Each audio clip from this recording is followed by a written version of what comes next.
नमस्कार दोस्तों, ocean network में आपका स्वागत। मैं हूं ओमकार चौधरी।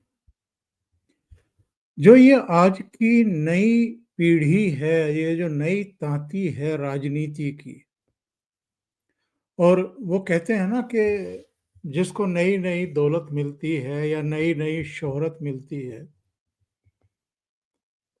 कई बार वो उसे बचा नहीं पाता है। तो किसी को अचानक कामयाबी मिल जाए, अचानक ऐसा पद मिल जाए जिसकी उसने कभी सोची भी ना हो, तो कई बार वो उन चीज़ों को सँभाल नहीं पाता है। और राजनीति में मैं कई बार अपने प्रोग्राम्स में कहता हूँ, कितना बोलना है, कब बोलना है, ये तो महत्वपूर्ण है ही, कब नहीं बोलना है, ये उससे भी महत्वपूर्ण है। और विपरीत से विपरीत परिस्थितियों में आप संयम ना खोएँ, ज़बान को फिसलने ना दें और मर्यादित और गरिमापूर्ण व्यवहार करें, ये ज़रूरी है, ये पब्लिक नोट करती है।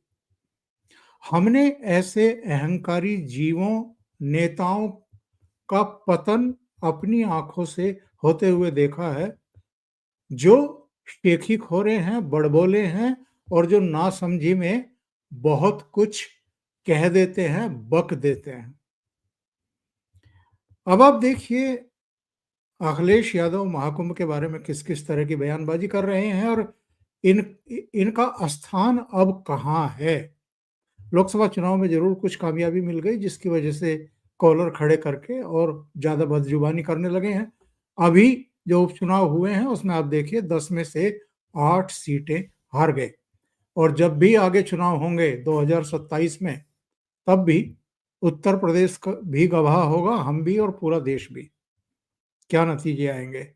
राहुल गांधी, एक और दूसरा उदाहरण, बड़बोलापन, नासमझीपूर्ण बयान, अहंकारपूर्ण व्यवहार, अनियंत्रित। देश के मतदाताओं ने उनको कहाँ रखा हुआ है, ये मुझे बताने की जरूरत नहीं है। एक और चेहरे, अरविंद केजरीवाल, जिनका अभी-अभी दिल्ली में सूपड़ा साफ हुआ है। दिल्ली के मालिक हम हैं, प्रधानमंत्री के बारे में मनोरोगी हैं, कायर हैं, चौथी पास राजा है, पता नहीं क्या-क्या शब्दों का इस्तेमाल किया है। क्या किया दिल्ली की जनता ने? 22 पर समेट दिया।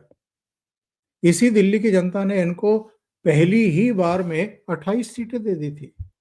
दूसरी बार में तो जो कभी नहीं हुआ और शायद होगा भी नहीं, वो कर दिया। 70 में से 67 सीटें दे दी और फिर 62 सीटें दे दी तीसरे चुनाव में। तो किसी का दिमाग नहीं खराब होगा तो क्या होगा? ऐसा दिमाग खराब हुआ कि अब कुर्सी भी गई, वो शीश महल भी गया, रुतबा भी गया, साख भी गई, अब तिहाड़ के चक्कर काट रहे हैं। एक और इधर नए-नए गलत राह पर चल निकले हैं। भारतीय जनता पार्टी की कृपा से ही महाराष्ट्र के 2.5 साल मुख्यमंत्री बने एकनाथ शिंदे, और जब इस बार जनादेश आया और भारतीय जनता पार्टी के 132 एमएलए चुन करके आ गए और उनके 57, तो भारतीय जनता पार्टी ने कहा कि अब चीफ मिनिस्टर हमारा बनेगा, आप उप मुख्यमंत्री बनिए अजित पवार के साथ। तो अपने गांव में जाकर के लेट गए। मूड ठीक नहीं है साहब, या बीमार हैं तो भाई आप मुंबई में या ठाणे में अच्छे से अच्छे डॉक्टर को दिखाओ, गांव में जाकर के क्यों लेट रहे हो? और उसके बाद से भी कई कैबिनेट की मीटिंग में आए नहीं हैं। आज की तारीख में ही यानी 21 फरवरी को ही उनका एक वीडियो वायरल हो रहा है जिसमें वो अहंकार पूर्ण बातें कर रहे हैं, और वीडियो तो साहब 2-3 प्रधानमंत्री नरेंद्र मोदी के भी वायरल हो रहे हैं। नई दिल्ली में अखिल भारतीय मराठी साहित्य सम्मेलन हो रहा है, उसका आज उद्घाटन करने के लिए प्रधानमंत्री नरेंद्र मोदी गए थे और मंच पर शरद पवार भी विराजमान थे, जो मराठी साहित्य सम्मेलन से जुड़ी हुई हस्तियां रही हैं, मौजूदा अध्यक्ष हों या पूर्व अध्यक्ष हों या महाराष्ट्र के मुख्यमंत्री हों, वो सब मंच पर मौजूद थे और सामने ऑडिटोरियम में मराठी जगत की जानी मानी तमाम हस्तियां मौजूद थी। मंच पर जो दृश्य उत्पन्न हुआ वो मैं आपको दिखा देता हूं। प्रधानमंत्री नरेंद्र मोदी कैसे लोगों के दिलों की गहराइयों तक उतरते हैं, उनका जो आचरण है, उनके जो संस्कार हैं, वो जिस तरीके से दूसरों को सम्मान देते हैं, अपने विरोधियों को भी सम्मान देते हैं। जिन्होंने उनके लिए, उनकी पार्टी के लिए अतीत में बहुत बुरा किया हो, उन्हीं देवेंद्र फडणवीस को जो मंच पर बैठे हुए हैं, उनको मुख्यमंत्री बनने से रोक दिया हो 2019 में, ऐसे शरद पवार, उनको प्रधानमंत्री नरेंद्र मोदी सम्मान दे रहे हैं। और किस तरह का सम्मान दे रहे हैं? जब दीप प्रज्वलित करने की बारी आई, उद्घाटन की बारी आई और प्रधानमंत्री को कहा गया कि सबसे पहले आप दीप प्रज्वलित करिए, तो उस समय का एक दृश्य मैं आपको दिखा देता हूं। प्रधानमंत्री ने क्या किया और उसके बाद जो हॉल में लोग बैठे हुए थे, उन्होंने किस तरीके से करतल ध्वनि से प्रधानमंत्री की इस विनम्रता का, इन संस्कारों का, इस आचरण का और शरद पवार को दिए सम्मान का सम्मान किया है तालियां बजा करके, वो आप महसूस करेंगे। करोति कल्याणम आरोग्यम धनसंपदा शत्रुबुद्धी विनाशाय दीपज्योती नमोस्तुते। आपण सर्वजण लहानपणापासून पर्वचा म्हणत असताना या ओळी म्हणत आलो, त्या शुभंकर अशा दिव्यांच्या प्रज्वलनाने 98व्या अखिल भारतीय मराठी साहित्य संमेलनाचं उद्घाटन माननीय पंतप्रधान नरेंद्र मी आमंत्रित करतो नवकार मंत्र म्हणण्यासाठी। रुकैया मकबूल। ये है प्रधानमंत्री नरेंद्र मोदी, वो ऐसे ही लोगों के दिलों में नहीं उतरे हुए हैं। और एक और दृश्य मैं आपको दिखाता हूं। शरद पवार चूंकि उम्र दराज हैं और उनका स्वास्थ्य भी कोई बहुत बेहतर नहीं है, लेकिन सक्रियता उनकी रहती है अभी भी।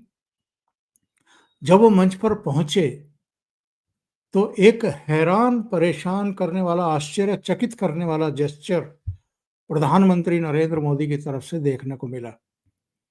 वो उनकी चेयर को पकड़े हुए थे, शरद पवार की, ताकि वो इधर उधर ना हो जाए चेयर और शरद बाबू को चोट फेंट ना लग जाए। जरा देखिए ये दृश्य।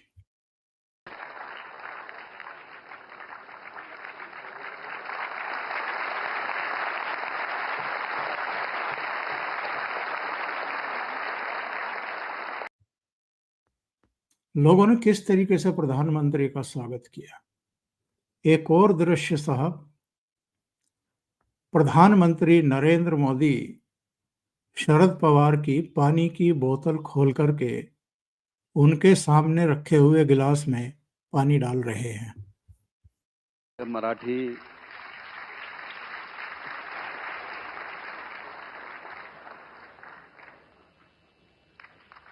अखिल भारतीय मराठी, ये सब क्या सिखाता है आज के नेताओं को? कुछ सीखने को तैयार हैं क्या? लोगों के दिलों में जगह कैसे बनाई जाती है, जन जन के प्रिय कैसे बन सकते हैं, लोगों का भरोसा कैसे जीत सकते हैं, उनकी निगाहों में कैसे चढ़ सकते हैं। जिस वीडियो का मैं जिक्र कर रहा था एकनाथ शिंदे के, यहां मैं वो वीडियो प्ले करूंगा। ये पत्रकारों ने उनसे एक सवाल किया सवाल ये किया, पिछले दिनों इनका एक बयान आया कि मुझे हल्के में मत लेना। तो किसी ने इनसे पूछा, ये वीडियो तो मैं प्ले नहीं करूंगा लेकिन ऑडियो सुनवा देता हूं, इन्होंने क्या जवाब दिया और क्या ये जवाब देना बनता है, किसे मैसेज देने की कोशिश कर रहे हैं। कहीं ऐसा तो नहीं है कि डायरेक्ट इनडायरेक्ट वे में भारतीय जनता पार्टी नेतृत्व को ही धमकाने की कोशिश कर रहे हैं कि मुझे हल्के में मत लेना, मैंने तो 2022 में सरकार का तख्ता पलट दिया था। सुन लीजिए इन्होंने कहा क्या है, उसके बाद जरा इस पर बात करते हैं। था कि आपको हल्के में न लिया जाए, नहीं तो आप टांगा पलट जाएंगे। इशारा किसकी तरफ था? नंबर एक। दूसरा सवाल है कि कुछ राज्यों में मुसलमान ये मांग कर रहे हैं कि रमजान के दौरान उन्हें 1 घंटे पहले छुट्टी दी जाए। क्या महाराष्ट्र में भी इस तरीके की आप लोग सोच रहे हैं? नहीं, देखिए, क्या कहा पहले आपने कि मुझे हल्के में नहीं ले? ये तो मैंने पहले ही कहा है, जिन्होंने मुझे हल्के में लिया है, मैं एक कार्यकर्ता हूँ, सामान्य कार्यकर्ता हूँ, लेकिन बाला साहब और दिगे साहब का कार्यकर्ता हूँ। ये समझ के मुझे सबने लेना चाहिए, और इसलिए जब हल्के में लिया तो 2022 में टांगा पलटी कर दिया, सरकार को बदल दिया, आम लोगों के मन की सरकार को हमने लाया वहां पर, और डबल इंजन की जो लोग चाहते थे, डबल इंजन की सरकार चली। और देखो, मैंने उस वक्त कहा था विधानसभा के पहले मेरे भाषण में कि मैं और देवेंद्र जी 200 से ज्यादा सीटें लाऊंगा, तो 232 सीट आई है। और इसलिए मुझे हल्के में मत लेना, ये इशारा जिनको समझना है वो समझ ले, और मैं मेरा काम करते रहूंगा। रोज आरोप लगा रहे, रोज देखो महाजी शिंदे पुरस्कार मिला, पवार साहब ने पुरस्कार दिया। एक मराठी मानुस को एक पुरस्कार देता है जो महापराक्रमी महादजी शिंदे, ये बहुत बड़े योद्धा थे, उनके नाम से महादजी शिंदे राष्ट्र गौरव पुरस्कार मेरे जैसे कार्यकर्ताओं को दिया गया। उस पर भी कितनी जलन हो गई। कितने जलोगे, एक दिन तो जलकर खाक हो जाओगे।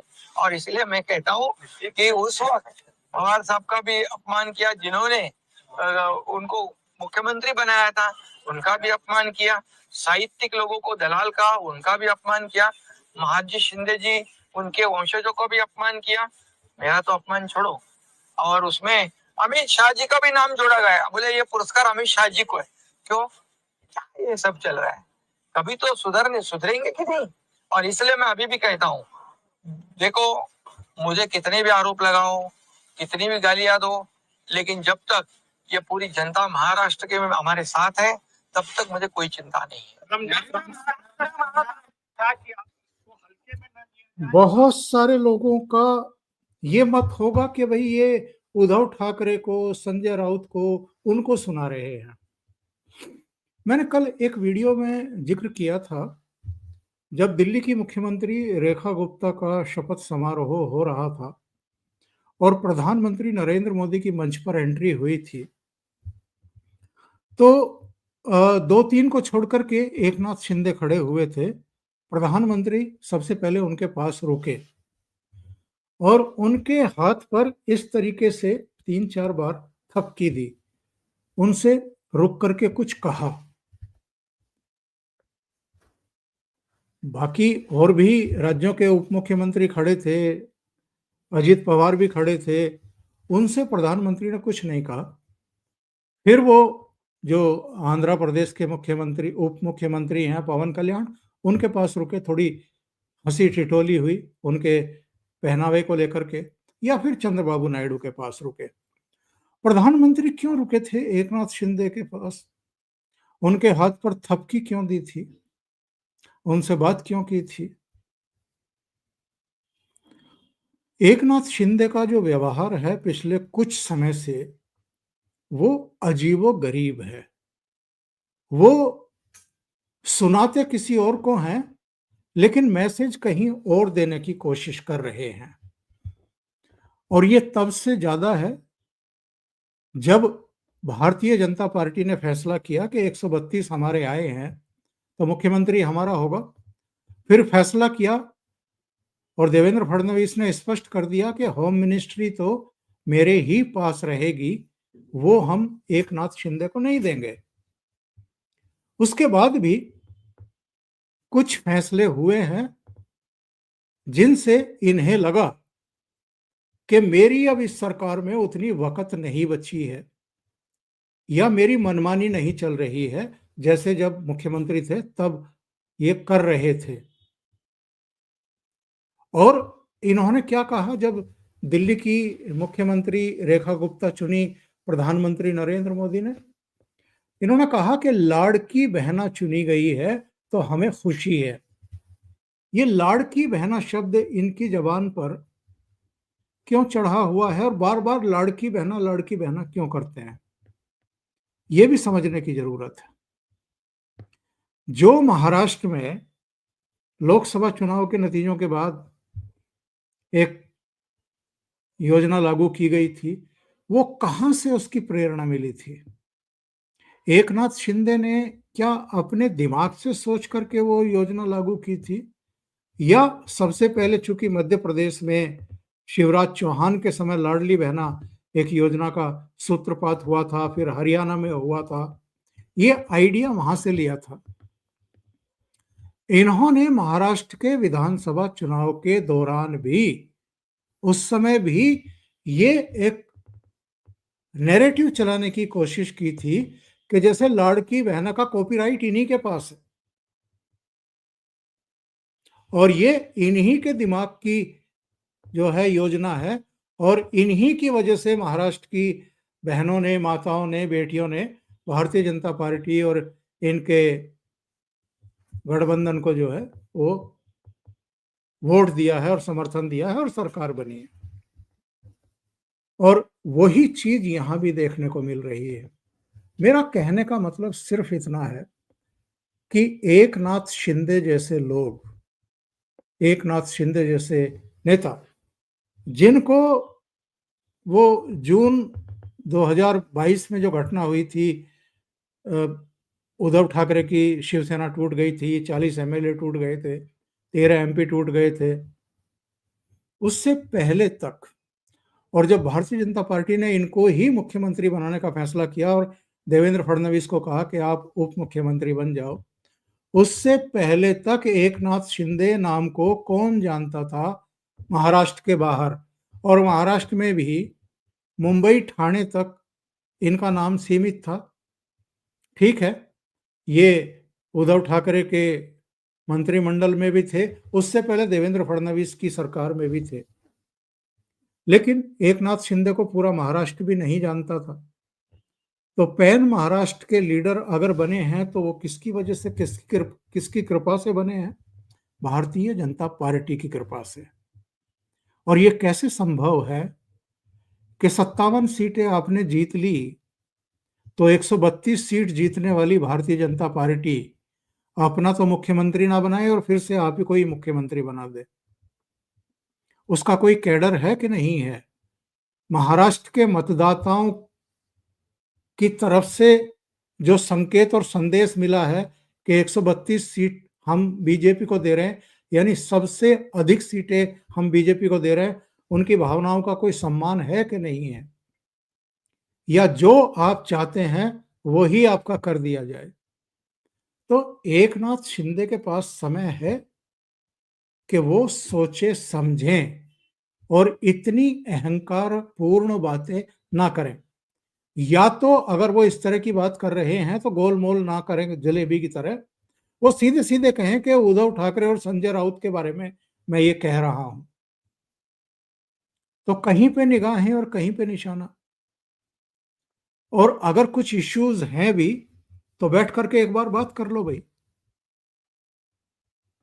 तो ये चीजें जो है बहुत लंबे समय तक चलेंगी नहीं। और जो ये मंच पर आज हमने देखा है शरद पवार के साथ प्रधानमंत्री नरेंद्र मोदी का जो व्यवहार था, वो मैं अभी से इसके बारे में कुछ बहुत जल्दबाजी में किसी नतीजे पर पहुंचना नहीं चाहता हूं, लेकिन मुझे ऐसा लगता है कि शरद पवार का मन डांवाडोल है और प्रधानमंत्री को अखिल भारतीय मराठी साहित्य सम्मेलन में अतिथि के रूप में बुलाने का फैसला भी शरद पवार की तरफ से हुआ है। इससे पहले भी शरद पवार हिंट दे चुके हैं, कोशिश भी कर चुके हैं और संभवतः अपनी बेटी के लिए केंद्र में एक सम्मानजनक स्थान चाहते हैं। अगर वो हो जाता है तो शरद पवार भी पलटी मारेंगे। महायुति में अब उनके लिए कुछ रखा नहीं है और उद्धव ठाकरे से तो वैसे ही 36 का आंकड़ा हो चुका है कई मामलों को लेकर के। कांग्रेस के साथ भी वो अनमने ही मन से हैं। पर यह देखने वाली बात होगी कि शरद पवार के आने से यानी पूरा एनसीपी का कुनबा अगर बीजेपी के साथ आ जाता है तो आगे जाकर के पॉलिटिकली इसका नफा होगा या नुकसान होगा, क्योंकि अभी तक आप शरद पवार को निशाने पर लेते रहे हैं पॉलिटिकली। सार्वजनिक मंचों पर जो व्यवहार रहता है, जो मर्यादापूर्ण आचरण रहता है, वो एक अलग बात, लेकिन सारे माइनस प्लस सोच करके ही भारतीय जनता पार्टी को आगे बढ़ना होगा। अभी के लिए इतना ही। बहुत बहुत धन्यवाद। अगर आपको ये चैनल और इसके कंटेंट पसंद आ रहे हैं तो लाइक करें, कमेंट करें, वीडियो को शेयर भी करें। अभी तक अगर आपने ये चैनल सब्सक्राइब नहीं किया है तो सब्सक्राइब कर लें और साथ में लगे बेल आइकॉन को दबा दें ताकि आगे आने वाले वीडियो और उनके नोटिफिकेशन आप तक पहुंचते रहें। बहुत बहुत धन्यवाद। नमस्कार।